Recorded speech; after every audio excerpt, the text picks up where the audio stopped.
Hi friends, who are the best legends to use in Apex Legends Season 10? This is a tough question, but there are some legends that might give you an advantage over others. In this video, I've put together a full legend tier list for Apex Legends Season 10. This is based on feedback I've seen across the community, but also my own experience. Let's start with C tier. In C tier we have Crypto, Mirage, Revenant and Rampart. Let me talk through why I've put each of these legends in C tier, and again, each of these legends can be useful, and putting them in C tier doesn't mean that you shouldn't pick them, it just means they are more situational legends, and just be prepared for that. Crypto sits in C tier because his drone, while useful, gets destroyed very quickly, particularly in higher tiers, and once this happens, it basically renders his passive completely useless. Also, while you're in your drone, you're making it a 3v2 situation for every second that you're flying around in the drone, and this can put your team at a disadvantage. And because of this, I feel like Crypto has to sit in C tier. Mirage also sits in C tier, and this is because I find the bamboozling actually takes some precise timing. If you activate your tactical too late, it's very easy for enemies to spot which one is the real Mirage. And I do find as you get to the higher tier gameplay, it's less easy to bamboozle people with Mirage. In my mind, the passive cloaked reviving and respawning of teammates is one of Mirage's strongest abilities. Although having said that, if you're a seasoned Apex player, the audio alone is normally enough to give away a revive. And because of this, I think Mirage has to sit in C tier for this season. I've also put Revenant in C tier, and this is because of the nerf to his totem in the previous update to Season 10. And when you add that to the additional nerfs that Revenant's received in Season 10, with the fact that now enemies can hear a visual and audio cue when your totem is close to running out. In addition to this, you now get a brief slow when returning to the totem, so this really nerfs the ability of the totem, which was Revenant's strongest ability. And while it's still useful, you can definitely get some good pushes in there with the totem, it's just not quite as useful as it was. I feel Revenant did hit his peak in the last collection event when his heirloom was released, but with the nerfs that came after that, I feel like he's dropped back down to C tier. The final legend in C tier is Rampart. I still feel like Rampart has one of the least useful ultimates in the game. Of course, if you're behind your amped walls and you can hit an enemy full on with Rampart's turret, then it's a really effective ultimate, but how often does that happen? Most of the time, it just makes you a sitting duck and very easy to kill. I do rate the amped walls, and this means Rampart probably does have one of the better tacticals in terms of fortifying an area. It does make you quite static, and better teams will know how to deal with a static Rampart. The good news for you Rampart mains is that there is a strong rumour that Rampart will be getting some strong buffs this season, along with a possible town takeover and even an heirloom. So we could definitely see Rampart jump up the tiers this season. Next we have B tier. In B tier we've got Wattson, Caustic and Fuse. These legends are all useful, but maybe not all of the time, hence why they sit in B tier. Wattson is a good legend, but she hasn't had a strong buff in a while, and it feels like she is a solid mid-tier legend without really having any standout abilities. I do like having a Wattson in the team, especially if we want to play more defensively, but it does feel like she could do with a little bit of a buff. Her passive ability to regenerate shields is so slow that you barely notice it during a fast-paced game. Her fences are fairly easy to destroy, and I do find in the higher tiers, enemies just aren't afraid to push through the fences, even if they do take a bit of damage and slowdown. And Wattson's ultimate is again just very specific. Once you've placed it, it kind of makes you very stagnant, and if you want to move on, then you can't take your ultimate with you. So I feel just a little buff would help Wattson move up the tiers, but for now, she feels like a solid B tier legend.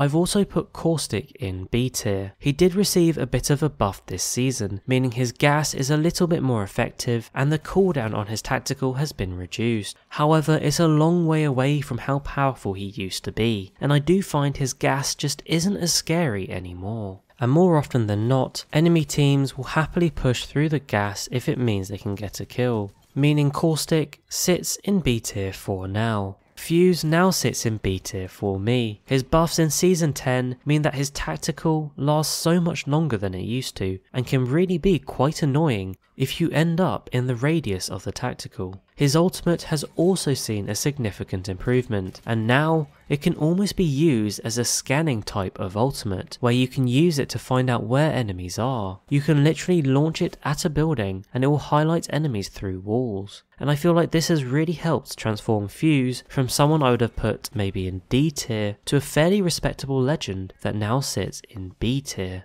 The final legend I have in B tier is Valkyrie. Now Valkyrie did feel strong when she arrived in Season 9, but as people got used to her abilities, I feel like she's kind of been countered a lot. Certainly when her passive is being used, I find it's very easy to shoot Valkyrie. I would say it's almost easier to shoot a Valkyrie while she's using her passive than it is if she was simply running and slide jumping. Of course there are a few tricks you can use, like spinning as you boost and not boosting for too long, but still, I do feel like she's slightly underwhelming now people have worked out how to play against her. The same goes for her ultimate. It can be useful in early rounds, especially if you want to push into the ring, but as you move through the rounds, I feel like it becomes less and less useful. I would say Valkyrie's tactical though is very useful. It deals a bit of damage and does slow down enemies. So when you think about all of this together, I think B tier is fair for Valkyrie. Moving on to A tier, we have Horizon, Lifeline, Pathfinder, Loba and Bangalore. All of these legends are really good in most situations. Bangalore sits in A tier because, put simply, her abilities are useful. The smoke can be a great way to reposition and also to push with cover, meaning it has offensive and defensive uses. It's also a lot harder to see through the smoke than it used to be a few seasons ago. Her passive speed boost can be really useful again in both offensive and defensive situations.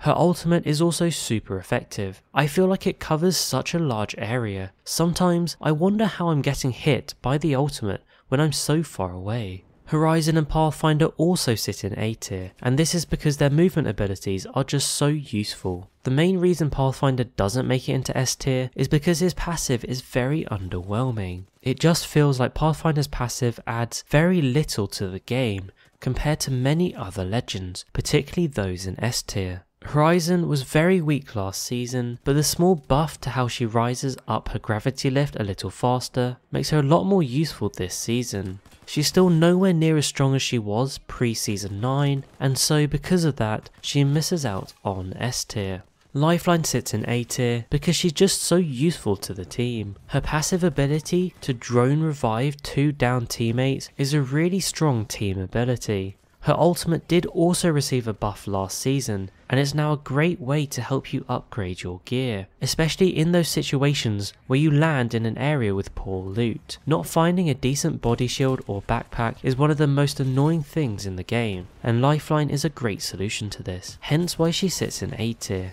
The final legend in A tier is Loba. If you're a supporter of this channel, you know I play Loba quite a lot. I like her movement, and I feel like her tactical is a really great movement ability. One major issue for me is the verticality of the tactical. If you look at Pathfinder, Octane, Horizon, and even Valkyrie, they all have a lot more verticality than Loba can get with her bracelet. Her passive also isn't the most impactful. It feels like a nice to have, but I do think most people don't even take notice of Loba's passive. From a personal point of view as a Loba main, I actually like the passive and the ultimate because it means I spend less time looting, and that allows me to get more kills and deal more damage and have more fun and successful games because of this. And I feel like it's a subtle element that often is overlooked for Loba, and that's why I feel A tier is the right place for her.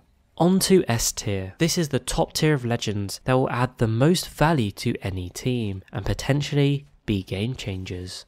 We've got the new legend in Season 10, Seer, plus Octane, Gibraltar, Wraith and Bloodhound. Seer has to sit in S tier. Even though he's just arrived as part of Apex Legends Season 10, he's one of the strongest legends. It feels like Seer offers the best parts of Bloodhound and Revenant combined. The ability to interrupt healing and abilities with his tactical through objects and walls is very strong. And when you add to that the fact that it identifies those enemies for you and your teammate as well as their health, makes it one of the best tacticals in the game. If you think about it, Seer's passive is also probably one of the best passives in the game. In essence, it's Bloodhound's scan without a cooldown time. The only difference is that you need to be ADSing and your teammates won't know you're doing it. But a simple solution to that is just ping or tell them when you identify enemies with the heartbeat sensor. And all of this means it's very hard to surprise a team with a Seer in, making those third parties just a little bit harder. Let's also not forget Seer's cooldown time for his ultimate is only 1.5 minutes.